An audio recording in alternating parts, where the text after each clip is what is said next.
안녕하세요. 레팍입니다.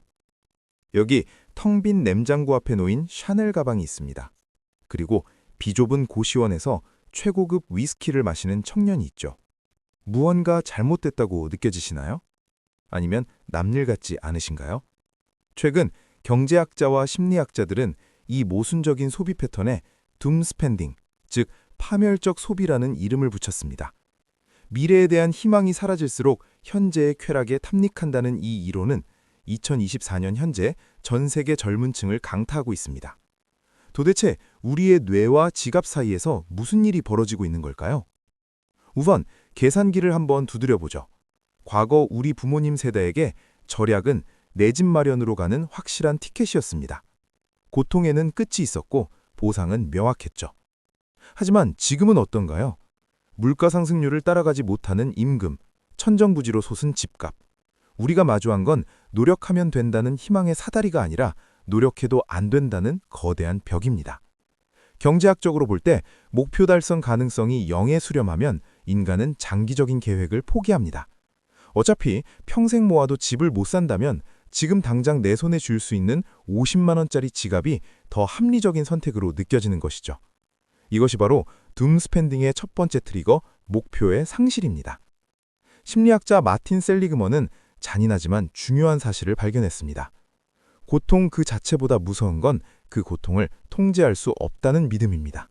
이를 학습된 무기력이라고 하죠. 지금 청년 세대는 저성장이라는 거대한 우리 안에 갇혀 전기 충격을 받고 있는 것과 같습니다.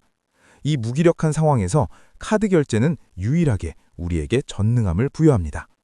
결제 버튼을 누르는 순간만큼은 내가 이 상황의 주인처럼 느껴지거든요. 큰 미래를 통제할 수 없으니 작고 확실한 현재의 쾌락을 통제하는 것.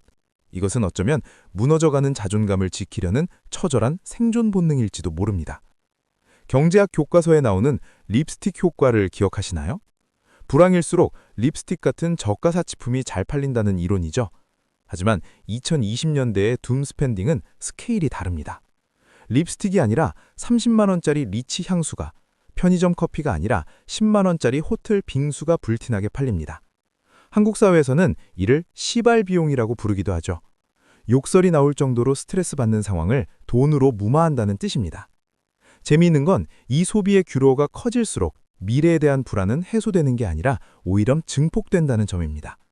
하지만 그 불안을 잊기 위해 또다시 소비하는 악순환. 이것이 바로 둠 스펜딩의 딜레마입니다. 우리는 왜 지구가 망해간다는 뉴스를 보면서도 명품 운동화를 검색할까요? 공포관리 이론은 이에 대한 흥미로운 답을 내놓습니다. 인간은 죽음의 공포를 느낄 때 물질주의에 더 강력하게 의존한다는 겁니다. 나는 언제든 사라질 수 있는 먼지 같은 존재다라는 공포를 잊기 위해 나는 이 비싼 물건을 가질 자격이 있는 대단한 사람이다라는 메시지를 뇌에 주입하는 거죠. 팬데믹 이후 명품 시장이 폭발적으로 성장한 것은 우연이 아닙니다. 죽음의 그림자가 짙어질수록 우리는 더 화려한 물건으로 자신을 치장하며 나는 아직 괜찮아라고 스스로를 속이고 있는 것입니다. 그리고 우리 손안에는 24시간 돌아가는 비교 머신, 스마트폰이 있습니다. SNS를 켜는 순간 우리는 전 세계의 하이엔드 라이프 스타일과 경쟁해야 합니다. 갓 입사한 신입사원이 10년차 전문직의 휴가를 부러워하고 평범한 대학생이 재벌 3세의 쇼핑을 보며 박탈감을 느끼죠. 뇌과학적으로 사회적 비교로 인한 박탈감은 물리적인 통증과 똑같은 영역을 자극한다고 합니다. 우리는 정말로 아픈 겁니다.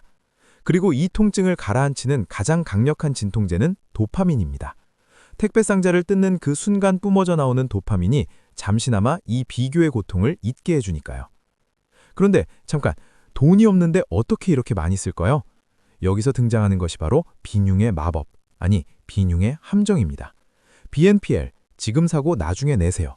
얼마나 달콤한가요? 신용등급이 낮아도 당장 통장이 비어 있어도 소비가 가능해집니다. 이것은 소비의 장벽을 없앤 혁신처럼 보이지만 실상은 미래의 소득을 인질로 잡는 행위입니다. 우리는 미래의 나에게 빚을 떠넘기며 현재를 즐깁니다. 마치 지구가 내일 멸망할 것처럼요. 하지만 슬픈 예언을 하나 하자면 지구는 내일 멸망하지 않습니다. 그리고 다음 달 카드 명세서는 반드시 날아옵니다. 하지만 이들을 무작정 비난할 수 있을까요? 저는 오히려 묻고 싶습니다. 미친 세상에서 제정신으로 사는 게 과연 가능할까요? 어쩌면 둠스펜딩은 이 불확실성의 시대를 건너는 역설적으로 가장 합리적인 생존 전략일지도 모릅니다. 화폐 가치는 매일 떨어지고 평생 일해도 집을 못 사는 세상에서 10년 뒤를 위해 오늘 굶는 것이 과연 지혜로운 일일까요?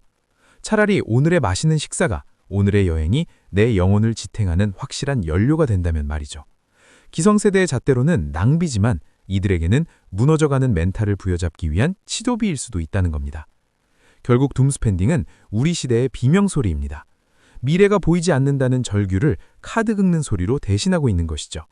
이 영상을 보는 여러분께 아껴 써라, 저축해라, 뻔한 잔소리를 하려는 게 아닙니다. 다만 잠시 멈춰서 질문해보자는 겁니다.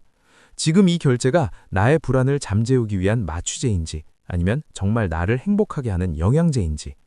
세상이 우리에게 절망을 팔더라도 우리는 그 절망을 사지 않을 권리가 있습니다.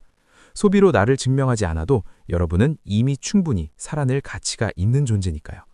지금까지 랩학이었습니다.